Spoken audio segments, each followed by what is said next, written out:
Bike work ఏం work చేసినారు, అవును. నిజంగా hats off to you sir. Thank you sir. ఆయనకి మెచ్చుకోవాల్సింది ఆయన్నే ఫస్ట్. చిన్నతనంలోనే పెద్ద మంచి అయ్యిండు. చూస్తే మళ్ళా నేనే అభిలాష అంటున్నాడు. నిజంగా ఎక్కడున్నాడో డైరెక్టర్ అంటే ఇంత పెద్దగా కండలు అట్లా ఉంటారుగా కొంతమంది అట్లా యాటిట్యూడ్ అట్లా లేకుండా నేనే అభిలాష అనేటట్లా నాకు అరే ఈయన సస్కస్ అవుతాడు, ఇంకా సస్కస్ అవుతాడు. అయ్యింది ఇప్పటికే మంచిగా నడుస్తుంది. కానీ అందరు రావాలి. ఫిలీజ్ చెప్తున్నా చూడండి, ఇది ఖరాబ్ అయ్యే సినిమా కాదు. మనకి ఏదో ఒకటి ఏడిపిస్తుంది, నవ్విపిస్తుంది. కొంచెం అరే ఆ పాత్రలో మనమే ఉన్నట్టు అనిపిస్తుంటుంది. నిజంగా బిగ్గర పట్టుకుంటున్నాం ఇట్లా సీట్లు. క్లైమాక్స్ ఆయన దాని మీద పోతుంటే అయితే బిగ్గర పట్టుకుంటున్నాం, అరే మేమే నడుపుతున్నామా, బిరేకి తొక్కాలనా ఇట్లా అనిపిస్తున్నది. ఇలన్ క్యారెక్టర్లు కూడా రెచ్చగొట్టుడు, ఒక్కొక్క ఫారే ఒక్కడే కాకుండా ఒక్కనే పెడతారు కదా. మీరు అంతమందిని ఎందుకు పెట్టిండ్రు రౌడీ గుండెగాలను?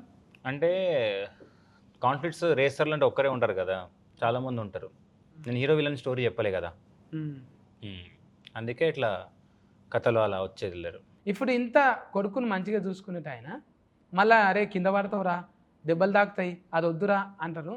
కానీ సార్ని ఎందుకు నువ్వు ఖచ్చితంగా అందులోకోవాలని అంటాను పెట్టింది. అదే కదా స్పోర్ట్స్ మీద ఉండే ప్రేమ సార్ క్యారెక్టర్లో. ఇప్పుడు నీకు శ్యామ్ కుటారి తెలుసు ఎవరో? తెలియదు. అది కపిల్ దేవ్ తెలుసు. సో కపిల్ దేవ్ ఎంతనో శ్యామ్ కుటారి కూడా అట్లనే మన ఇండియాకి. సో అది వాళ్ళకు ఒక రికగ్నిషన్ రావాలి అనేది మా మోటివ్. సార్ క్యారెక్టర్లో మోటివ్ అదే, క్రికెట్కి ఉన్న గుర్తింపు దీనికి కూడా రావాలి అనేదే సార్ ఫైట్ చేసేది క్యారెక్టర్. అందుకే దానికోసం ఎంత దూరమని వెళ్తాడు, స్పోర్ట్స్ నిలబడాలి అనేదే సార్ క్యారెక్టర్ సినిమాలో. వీరో అంటేనే ఒక మాట మీద ఉంటాడు కదా, మళ్ళా మాట తప్పుతుంటాడు. అదే క్యారెక్టర్ తంది కదా, ఎమోషనల్ డ్రివెన్ క్యారెక్టర్ తను. ఇంత మంచిగా ఉన్నాక నిజంగా ఇంటి ఆమె లేకపోతే ఇంకా చాలా చేయొచ్చు అన్నట్టు, ఇంటి ఆమె వచ్చేటక్కడ ఈమె కోసానికి ఆగిపోతుంది. అది తప్పదు కదా. అంటే అందులో రాజశేఖర్ గారే నయము, ఆమెకి ఇంటి ఆమె లేదు ఆయనకు. మా ఇంటి ఆమె కెమెరా పక్కనే ఉన్నారు. జీవిత మేడం నమస్కారం. మీరు పక్కకుంటే ఉన్నారు. ఇప్పుడు ఏం చేయాలంటే మళ్ళీ వీక్ నాయర్ కొంచెం వీక్ ఉన్నప్పుడు మాట్లాడేయాలి. అవును, వీక్ అయితే నేను లేదు, బట్ నాతో మాట్లాడలేదు మీరు. మీకు అబ్బాయిలు ఇష్టం అనుకుంటా. ఏం చేయాలి అన్ని ఇంటర్వ్యూలలో నేను అమ్మాయిలతో జర ఎక్కువ మాట్లాడుతున్నా కదా. అవునా? సత్తి బీఫ్ వేసుకుంటున్నా. అవునా? అందుకే కొంచెం తక్కువ చేశారా? నాకు ఫచ్చి ఫుల్స్ అంటే ఇష్టం. నాకు కూడా. మీకు ఎట్లా తెలిసింది? మీకు చేసుడు అంటే ఇష్టం నాకు తెలుసు. నాకు తినడం అంటే ఇష్టం. పండు ఒక రోజు ఫచ్చి ఫుల్స్ చేస్తావా మాకోసం? చేస్తా. ఇంకేమేమి పాటలు వాడతావు? పాటలు పాడు. గిటార్ వస్తుందా? గిటార్ వస్తుంది. ఒక పాట వాడు. గిటార్ తో పాడనా? నేను ఇస్తా గిటార్ సపోర్ట్.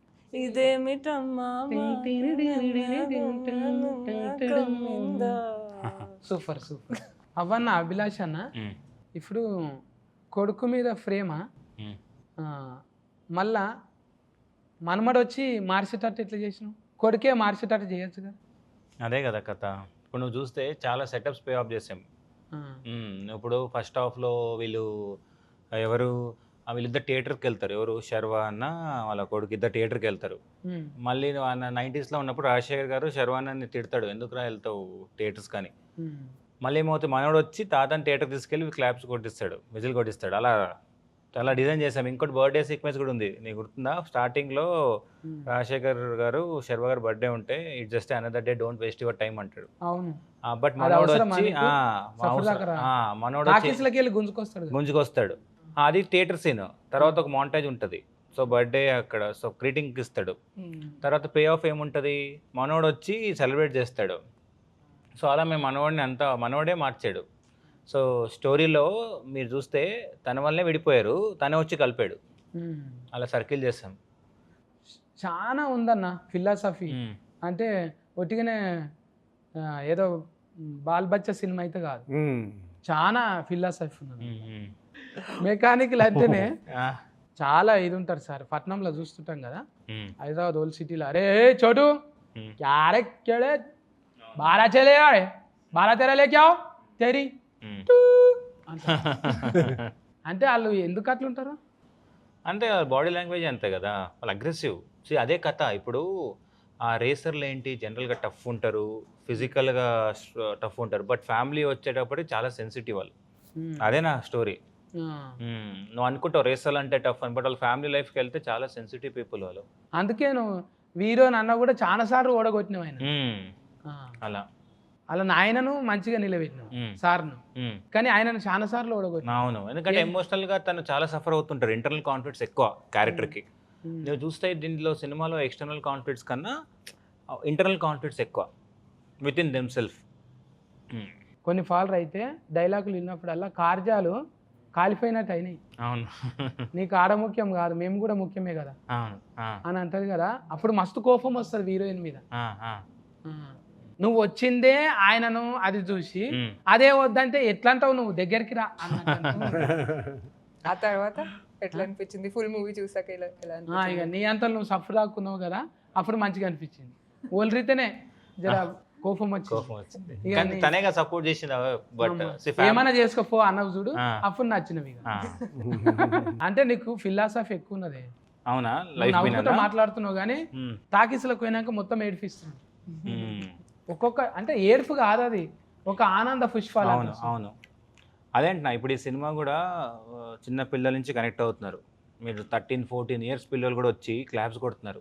నాకు ఈ మొన్న థియేటర్లో చూస్తాం చాలామంది, మీరు ఇన్స్టాలో కానీ ట్విట్టర్లో కానీ చూస్తే వాళ్ళ పిల్లలు అట్లా చూస్తున్నారు సినిమా. లాస్ట్లో శర్వా గారు డెడికేషన్ ఇచ్చి వెళ్తారు కదా ఫాదర్కి, వాళ్ళు ఫీల్ అవుతున్నారు. అంటే బెటరే కదా. ఇప్పుడు చాలామంది ఫాదర్స్ కూడా చూసి చాలా ప్రౌడ్గా ఫీల్ అవుతున్నారు. బాగా కనెక్ట్ అయ్యారు సినిమాకి. నేను కూడా మా పిల్లల్ని అంటే పోయినా, నేను కర్ణాటక అయితేనా ఈ సినిమా కానీ కూర్చున్నా, అబ్బా మా కొడుకును 4 అని దోలుకొస్తే అయిపోతుండే కదా అనిపించింది. మళ్ళీ వెళ్తావు, రేపు వెళ్తాను మళ్ళీ పోతా. మీరు ఫ్యామిలీ తీసుకొని నాకు మతి లేవన్నా కొన్ని. అవునా? ఇంకా చెప్తాం అనుకున్నా. నేను 4 తారీఖు నాడు చూసిన. తారీఖు మతి ఉన్నది కానీ స్టోరీ మతి లేదు. అయితే మళ్ళీ చూడాలి. అందుకోసానికి అంటే ఫిలాసఫీ నచ్చింది నాకు. నాయన సెంటిమెంట్ అంటే ఫస్ట్ కొన్ని చూస్తాం చూడు మనం, మళ్ళా ఇంకోసారి మీరు చెప్పిన డీటెయిలింగ్ చూస్తాం. అందుకే 2-3 ఫాలో చూడాలి అసలు. తప్పు లేదు అది. అవును, నువ్వు చూస్తే ఫస్ట్లో టైటిల్ సీక్వెన్స్ కూడా బైకర్ పడే ముందు జంప్ ఉంటుంది, మౌంటైన్ జంప్. అక్కడే చెప్పాను నేను హీరో ఎలా విన్ అవుతాడని. హీరో దాంతోనే విన్ అవుతాడు అండి ఎండింగ్ షాట్. అలా చాలా సెటప్స్ పే ఆఫ్ చేసాం విజువల్గా. ఇంకా చెప్పు ఫండ్, నువ్వు మాట్లాడితే మంచిగా. ఏం చెప్పాలి? చెవులకు ఏంటివే మంచివేనా? పర్ల్స్ వేసుకున్నాను. ఫల్సా? ఏది ఫల్సర్ చెడగొట్టి చేపించినా? పల్సర్ చెడగొట్ట కాదు, ఇది ఎట్లా చెప్పాలి, ఆయిస్టర్ లోపల ఉంటాయి కదా పర్ల్స్. అదే ఆ పర్ల్స్ చెడగొట్టి గవ్వే ఆ కఫిష్ కలర్లకి వెళ్ళి అంటే గవ్వే ఇవి డొఫల్ లేకుండా అదే అవన్నా ఆయిల్ మస్తు పెట్టినావు గారేజ్లో. ఇవన్నీ ముందు సెర్చింగ్ చేసుకున్నావా గారేజ్లో ఏమేమి ఉంటాయి? నువ్వు చూస్తే 90sలో చాలా బ్రైట్గా ఉంటుంది. అప్పుడు 90 స్టోరీలో సారు వాళ్ళ శర్వానంద్ గారు ఉన్నప్పుడు చాలా హ్యాపీ లైఫ్. సో నీకు బ్రైట్గా ఉంటుంది. తర్వాత శర్వా గారు వెళ్ళిపోతారు కదా వదిలేసి, తర్వాత నువ్వు చూడు సార్ లైఫ్ అంతా చాలా సో లోన్లీగా చూడు కలర్ మారుతుంది. అలా చాలా డీటెయిల్గా మేము ఉంటుంది సినిమాలో. ఎక్కడ దిక్కు తీసిరా సినిమా? ఇదంతా ఇండోనేషియాలో షూట్ చేసాం. రేసింగ్ అంతా ఇండోనేషియాలో షూట్ చేసాం. సోంబావా అని, కేదరి అని ప్లేస్లో. ఎందుకంటే ఇక్కడ మనకు అథెంటిసిటీ కోసం ఇక్కడ దొరకలేదు కొన్ని, బికాజ్ 90sలో మీకు 2-stroke బైక్స్ కదా, అన్ని రీడిజైన్ చేసాం మేము బైక్స్ అని. ఇప్పుడు నువ్వు చూసే బైక్స్ అని రీడిజైన్ చేసిన ఏవే ఒరిజినల్ కాదు, దాన్ని మోడిఫై చేస్తాం మేము. అలా 4 strokes బైక్స్ కూడా మోడిఫై చేస్తాం మేము. అందుకే మొత్తం ఇండోనేషియాకి వెళ్ళి షూట్ చేసుకొచ్చాం. ఆ కొండలు నేను నిజంగా గ్రాఫిక్స్ కనుక్కున్నా. ఏ కొండలు? ఆ కొండల మీద పోతారు చూడు ఇట్లా, అవన్నీ రియల్.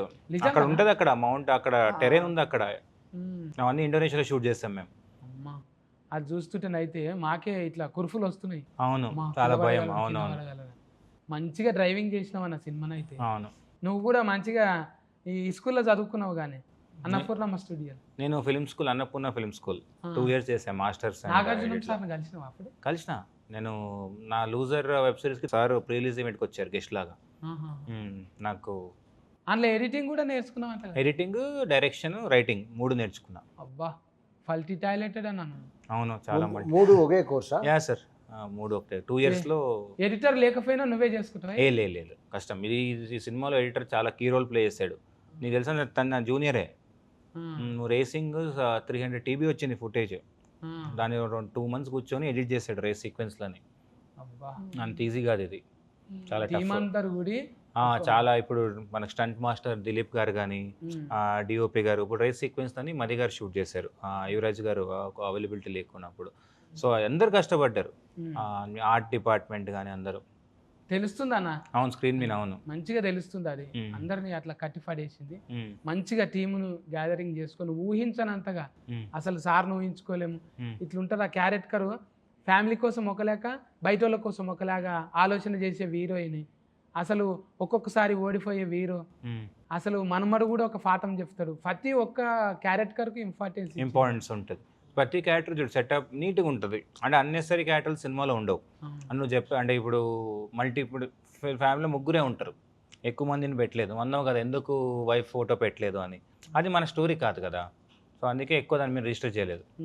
20 నిమిషాల దాకా నాకు ఇది ప్లే చేస్తున్నావు అది ప్లే చేస్తున్నావు, ఏడ ప్లే అవుతుంది ఏడ కనెక్ట్ అవుతుంది నాకు అంటే స్క్రీన్ ప్లేనా అంత ఫజిల్ ధమాకులు చక్కగా పోవాలి.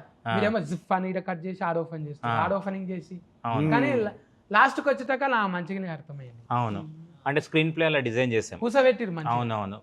అంటే ఇప్పుడు ఏంటంటే నీకు ఇప్పుడు ఫైట్ ఉంది ఫర్ ఎగ్జాంపుల్ 90sలో హీరోయిజం కోసం ఫైట్ పెట్టలేదు మేము. నువ్వు చూస్తే శర్వా గారు కొడుకు శర్వా గారిని అన్నందుకు కొడతాడు, శర్వా గారు రాజశేఖర్ అన్నందుకు వెళ్ళి వాడిని కొడతాడు. సో మనకొక కనెక్ట్ ఉంటుంది. హీరోయిజం కోసం ఎక్కడ ఫైట్ కానీ. ఇప్పుడు ఆ మౌంటైన్ జంప్ ఎందుకు హై వచ్చింది, తను ఏదో తన సొంతం కోసం వెళ్ళలే, వాడు ఇంకొకటి పిరుకోడు అన్నాడు, దానికోసం వెళ్ళాడు. మీకు క్యారెక్టర్ అందుకే కనెక్ట్ అయ్యారు అందరు, చాలా మంది ఆ క్యారెక్టర్ కనెక్ట్ అవ్వడం రీజన్ అందుకే. ఇక ఇప్పుడు నేను అప్పుడప్పుడు ఖాళీగానే ఉంటున్నా సార్, ఏమన్నా గోటీల ఫ్యాక్టరీల కొలువు వస్తుందా? ఇప్పుడు జాబ్ లేదు, చాలా ఫుల్ అయిపోయింది. నేను దొడ్డు గోటీలకు ప్లానింగ్ ఇస్తా సార్. నేను ఏమి ఇచ్చినా అప్పుడు ఫుల్ అయిపోయింది. ఇప్పుడు హౌస్ఫుల్ బోర్డు పెట్టేసా ఫ్యాక్టరీ ముందు. నా దగ్గర ఇంజనీరింగ్ ప్లాన్ ఉంది సార్. గోళీలు ఇప్పుడు స్క్వేర్లో చేస్తా, నేను 4 మూలల గోళీలు చేస్తా. చాలా ఐడియాస్ ఉన్నాయి నా దగ్గర. సార్ బ్రాంచ్ ఇవ్వండి సార్, ఒక బ్రాంచ్ ఇద్దాం దానికి, వేరే ఇంకో బ్రాంచ్ ఇద్దాం. రంగారెడ్డి జిల్లా బ్రాంచ్ నాకేంది, నేను అక్కడనే ఉంటా లోకల్. మీరేం చేస్తారు? గోల్డ్ నేను డిజైనింగ్ చేస్తా. అంటే ఇప్పుడు అంగి మీద పూలు ఉంటాయి కదా సార్, అవే పూలు గోటీలలో స్టార్ట్ చేస్తా. అది టాంఫర్ గోటి అవుతుంది, మన గోటీలు ఎక్కువ సెల్లింగ్ అవుతుంది. చూడండి సార్. సరే ఆలోచిస్తాను. మీరు జీతం ఎంతైనా పర్వాలేదు, పూటకు ఒక బిర్యానీ ఒక బీర్ ఇస్తే చాలు. థ్యాంక్స్ కన్నా అభిలాష్, మంచి సినిమా చూపెట్టినావు. Thank you. తండ్రులను గుర్తు చేసినావు, బంధాలను గుర్తు చేసినావు, కుటుంబాన్ని గుర్తు చేసినావు. ఇప్పుడు చెప్పు ఫండ్, నేను ఎందుకు చూడాలి సినిమాలో? నువ్వు camera biker is out in theatres next to you, so please watch our film. ఇది ఒక ఫ్యామిలీ డ్రామా మూవీ అండి, more than anything, because all our Telugu cinema is connected and rooted to our family emotions. So please watch me, Sharva and Rajshekhar sir under Abhi's brilliant direction, and it will be an incredible watch. So అందరు థియేటర్కి వచ్చి చూడండి, మీ family members అందరూ కలిసి రండి, అందరూ కలిసి చూసేలాంటి cinema అందరికీ నచ్చుతుంది. అందరి ముఖాలలో ఆనందం చూస్తే నిజంగా బైకు ఎంత స్పీడ్గా పోతుందో సినిమా కూడా అంతే స్పీడ్గా పోతుంది. ఈ స్పీడు మీరు ఇంకా యాడ్ అయితే ఇంకా అంటది. టాకీస్లలో పోయి తప్పకుండా చూడండి. నేను వట్టి మాట చెప్తలేను, గ్యారంటీగా సమ్మర్లో ఏసీ పెట్టినట్టు కూల్ అవుతుంది మనసు. పోయి చూడండి మీ దగ్గర టాకీస్లలో. ఓకే నా ఫండూస్, కేర్ టేకర్, బాయ్ బాయ్. మజ్జిగ తాగుండి, జ్యూసులు తాగుండి, నిమ్మరసం తాగుండి.